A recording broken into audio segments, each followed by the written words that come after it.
महानगरपालिका आयुक्त डॉक्टर मंगेश गोंदावले यांनी बांधकाम विभागाचा आढावा घेत प्रलंबित विकास कामे तातडीने पूर्ण करण्याचे निर्देश दिले। विकास कामांच्या अंदाजपत्रकात कामाची नावे, कारण, स्थळ, निरीक्षणाची तारीख, वेळ, GPS फोटोग्राफ्स, कामाचा प्रकार आणि यापूर्वी झालेल्या कामाची माहिती समाविष्ट करण्याच्या सूचना त्यांनी दिल्या।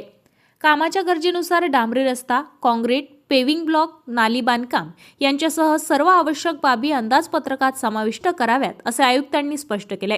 काम पूर्ण झाल्यानंतर कंत्राटदाराचे नाव, संपर्क क्रमांक व दोष दायित्व कालावधी असलेला माहिती फलक लावणे बंधनकारक राहणार आहे। प्रलंबित कामांचा आढावा घेऊन नागरिकांच्या दैनंदिन जीवनाशी संबंधित कामांना प्राधान्य देत ती निर्धारित वेळेत पूर्ण करावीत। विकास कामाच्या गुणवत्तेत कोणतीही तडजोड होऊ नये असेही आयुक्तांनी निर्देश दिले।